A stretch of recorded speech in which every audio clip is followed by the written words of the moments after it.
So ever since the Assassin's Creed Ragnarok leak back in January that said we'd see locations in France, Britain and Ukraine, we've seen a lot of conversations about just how expansive the map of Ragnarok is going to be and if it really will include these locations. So today I'm going to give my thoughts on the credibility of these rumours and leaks and if I can use these locations to narrow down a time period for this potential leak.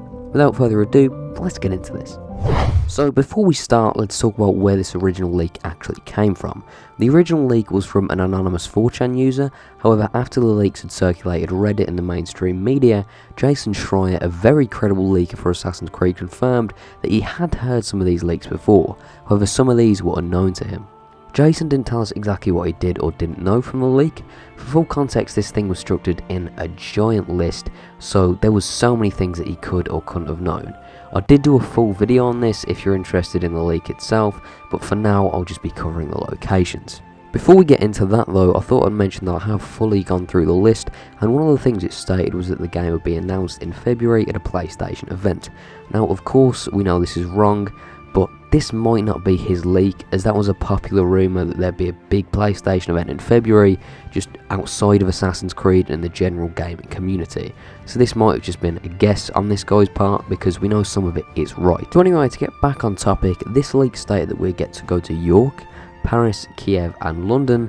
And keep in mind this isn't like how Origins or Odyssey feature multiple cities, because these 4 cities span 3 different countries, being England, Ukraine and France. Now if these were to be implemented, then there's no way the whole map is connected.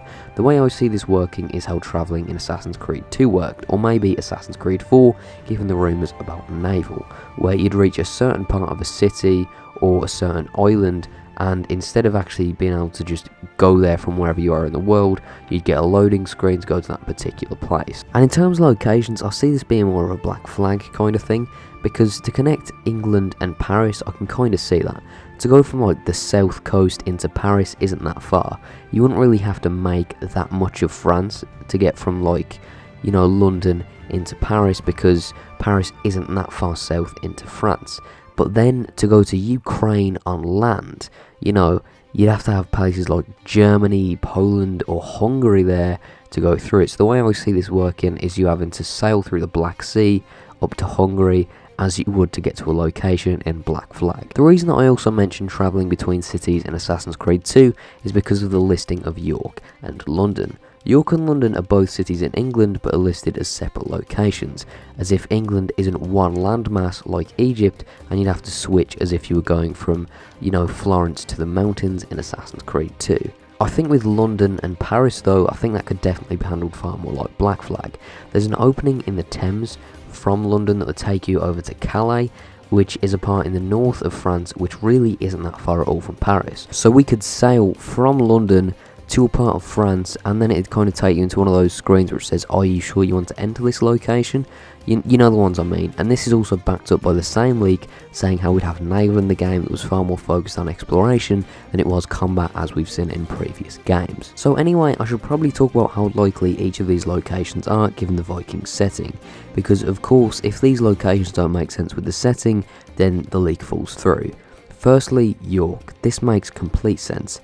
After the Vikings arrived in Lindisfarne in the northeast of England, they gained control of York, which is slightly south of where they came in, and they held it as their capital in the north of England. So that one makes total sense. I've tried looking at various times York was important to the Vikings to maybe try and narrow down the time period for the game, but I just can't.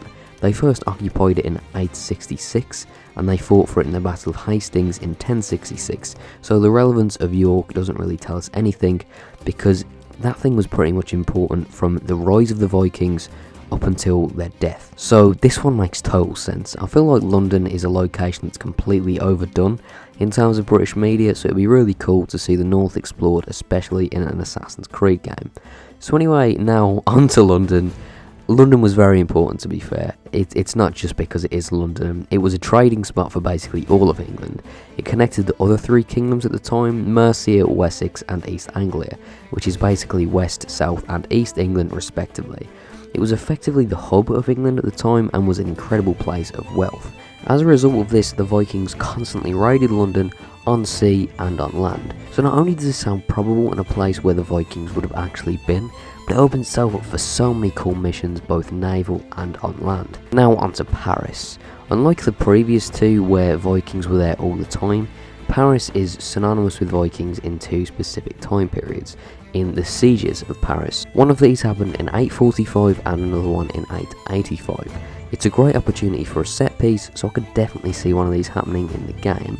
However, the one in 85 is generally considered the more important of these raids, as it lasted for 4 whole months. So we could see not just one mission, but a string of missions related to this.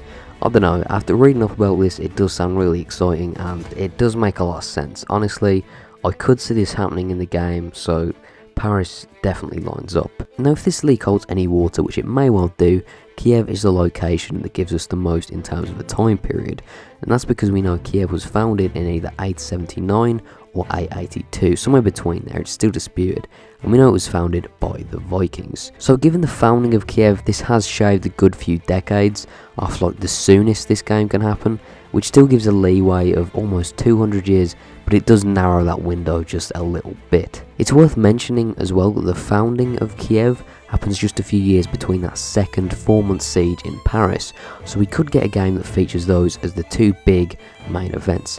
I don't know, that's kind of putting 2 and 2 together. We still have no idea yet, but that's just an idea I have. Anyway, I am getting carried away. I meant for this video to be far shorter. To kind of conclude this, I'll say these locations definitely make a lot of sense with the setting. There's a lot of history and a lot of opportunity for great gameplay and a great story with a lot of historical accuracies with all of these locations. As well, it's not your typical Viking locations described here like say Northumbria, it's places like Kiev, a place which I had no idea had any Viking history at all prior to researching this video. And I think that gives it a little more credibility that it's not just sort of your go-to Viking locations. And I like all of these, like really, Kiev is very different to whatever we've seen before. We haven't really seen anything sort of by that Black Sea area. In Paris and London we have seen before, but in completely different times. Keep in mind this is 800 years before, and we'll probably see these through the perspective of raiding these places. And then you've got York, which is the most exciting one for me. Even though there is a location in England already, places in England, if you go south or north, they are very different, and York is very different from London. So we can't wait to see what they're going to do with that. On top of that, I'm very interested in seeing like how it looks as the Vikings base as they stayed there, if you're going to be able to interact with your faction or take quests there, whatever you can do. All of this is just very exciting to me, and it all seems quite probable, or somewhat probable. Like at the very least this makes sense. In terms of credibility, it's sort of a take it or leave it. Jason Troy confirms a few of these things at least, so there's definitely something to it, but at the same time it had a lot of depth and detail that you never really see from Assassin's Creed leaks that turn out to be true. So I'm very 50-50 right now, and if that does change I'll let you know, but for now, thank you all for watching and I'll see you next time.